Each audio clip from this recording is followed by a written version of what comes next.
Hello दोस्तों, welcome to one two के blogs. और आज मैं रिव्यू लेकर आया हूँ वन पीस रेड का। और जिनको अभी वन पीस शो के बारे में ज़्यादा नहीं पता उन्हें बता दूँ, वन पीस शो सबसे पहले 1999 में आया था, अक्टूबर 20, 1999। उसके बाद ये शो अभी तक चल रहा है और इसके 1036 एपिसोड्स हैं। अब तक 20 यानी कि 20 इसके सीजन आ चुके हैं और 15 फीचर फिल्म्स। अगर स्टोरी की बात करें तो स्टोरी सिंपल है इसकी। गोल्डी रॉजर्स नाम का एक पायरेट था जिसने इतनी लूटें मचाई थी, उसने मतलब उसके पास इतना खजाना था और वो इतना पावरफुल था कि वो बन गया पायरेट किंग। और जब वो पकड़ा गया, जब उसको गवर्नमेंट ने पकड़ लिया और उसको सज़ा मिलने वाली थी मौत की, तो उसने मरने से पहले, अपने एग्जीक्यूशन से पहले उसने खुलासा किया कि उसने अपना सारा खजाना दुनिया के किसी हिस्से में दबा रखा है और उस खजाने का नाम है वन पीस। और उसने ये भी क्लेम किया कि जो भी उस खजाने को पालेगा वो बन जाएगा अगला पायरेट किंग।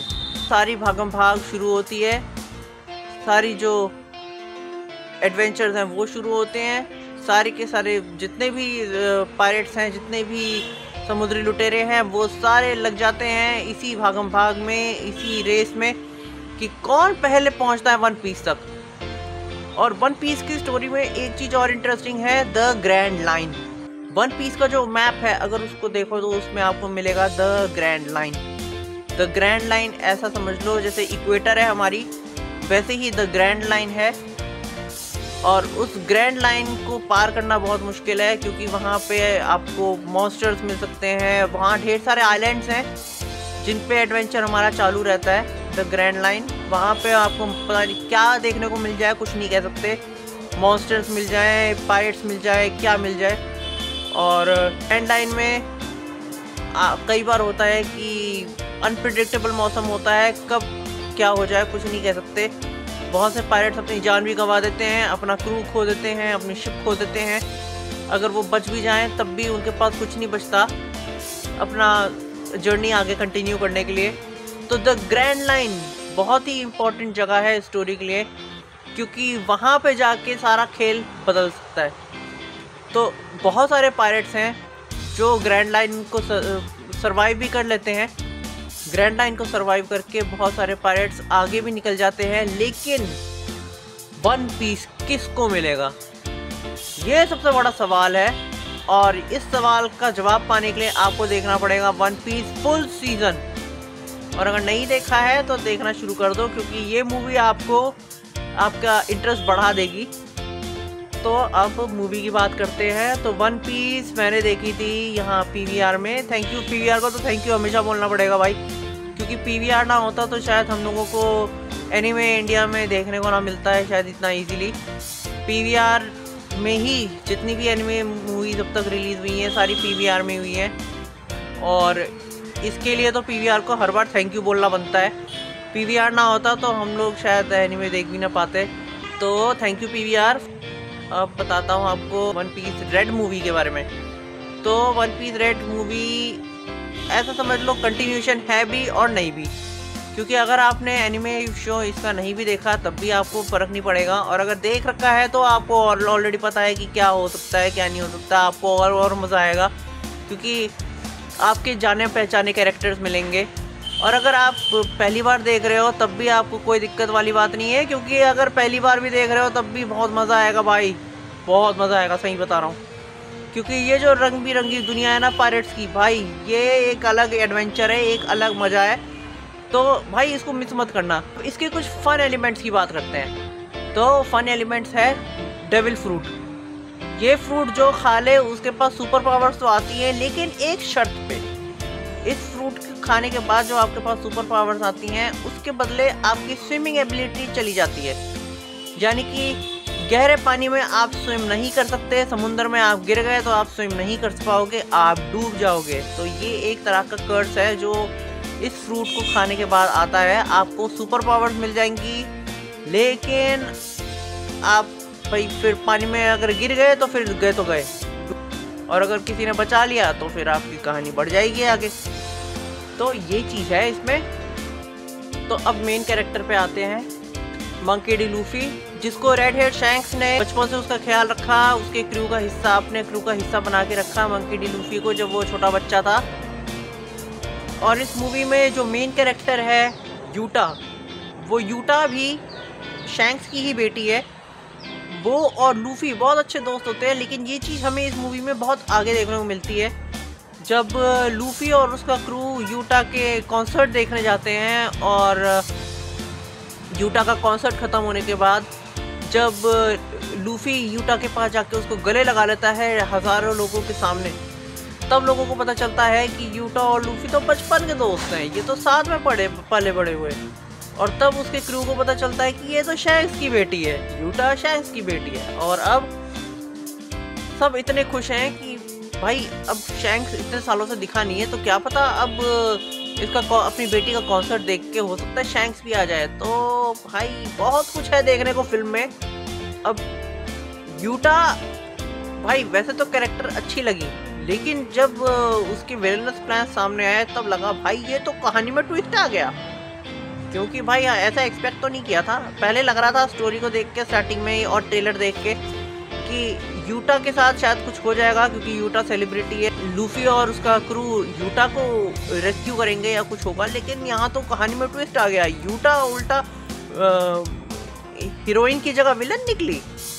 लेकिन भाई स्टोरी इतनी इंटरेस्टिंग थी कि, और इतनी म्यूजिकल स्टोरी थी, ऐसा लगेगा जैसे तुम कोई बॉलीवुड मूवी देख रहे हो या डिज्नी की मूवी देख रहे हो, कि म्यूजिकल पूरे इनकी जर्नी बना रखी है। हर 5-5 मिनट में इसमें गाने आएंगे, लेकिन वो गाने बुरे नहीं लगते, क्योंकि वो गाने स्टोरी से कनेक्टेड हैं। जो यूटा के इमोशंस हैं उस गाने में छलकते हैं, और उन गानों को इतने मस्त तरीके से गाया गया है, क्या मस्त उसकी बैकग्राउंड म्यूजिक दिया है कि ना भाई, चाहे आपको जापानीज समझ में ना आए, लेकिन आप साथ में उसके सबटाइटल्स पढ़ के उन गानों को समझ सकते हो और उनको फील भी कर सकते हो। जो गाने जब बज रहे थे ना थिएटर में, भाई क्या फील आ रही थी, वो तो देखने लायक थी। वो इतनी मस्ती की बस पूछो मत। तो ये तो भाई था, म्यूजिकल जर्नी थी, म्यूजिकल फिल्म है बिल्कुल। तो इसको देखना तो बनता है एक बार, क्योंकि बहुत मस्त मूवी थी। तो यूटा का ये प्लान था कि वो उसने एक सपनों की दुनिया बना ली थी अपने गानों की ताकत से, लोगों को सुला देती थी अपनी ऑडियंस को, और उनको उनकी जो सोल थी उसको वो ट्रैप कर लेती थी अपने सिंग वर्ल्ड में।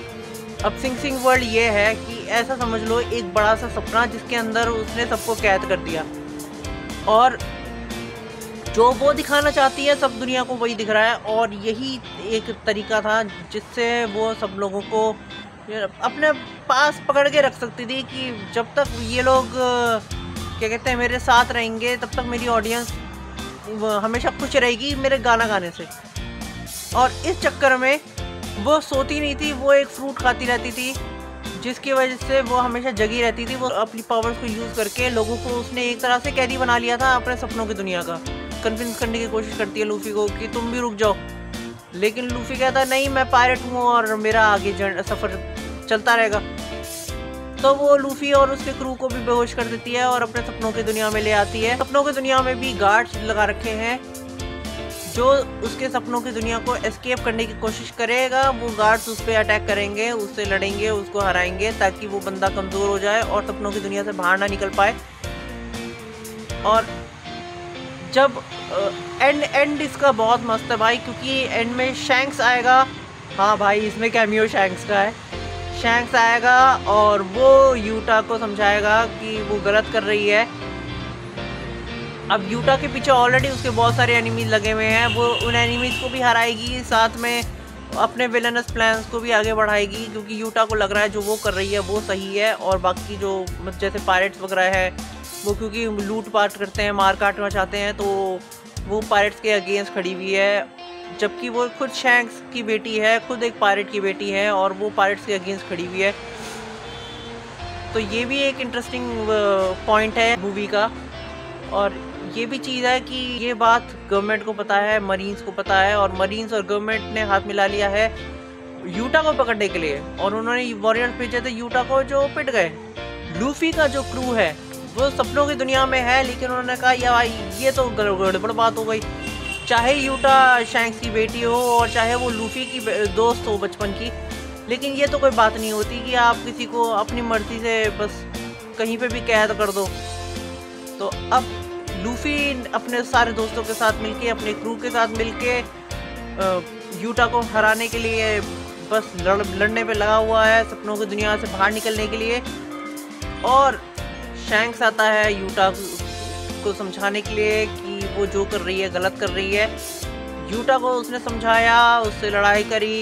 यूटा ने जितने भी लोगों को उसने बेहोश कर रखा था उन सबको हिप्नोटाइज कर दिया, क्योंकि उनकी माइंड्स ऑलरेडी सपने की दुनिया में थे, तो उनकी बॉडीज़ को हिप्नोटाइज करके और यूटा ने अपने यूज़ के लिए इस्तेमाल किया। और मरीन्स जो थे वो कहने को वर्ल्ड ऑर्डर लाना चाहते हैं, पायरेसी के अगेंस्ट लड़ते हैं, इंसानियत की बात करते हैं, लेकिन खुद जो मरीन्स थे उन्होंने लोगों को मारना शुरू कर दिया, जबकि वो इनोसेंट लोग थे, उनको तो पता भी नहीं था कि क्या चल रहा है क्या नहीं चल रहा। वो यूटा के हिप्नोटिज्म में थे और ये चक्कर था।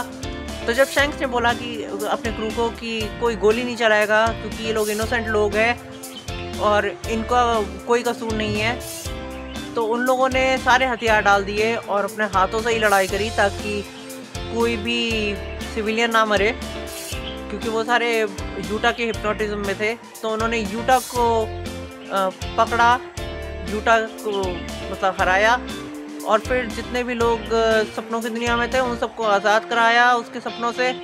और यहाँ पे हमारी स्टोरी एंड होती है।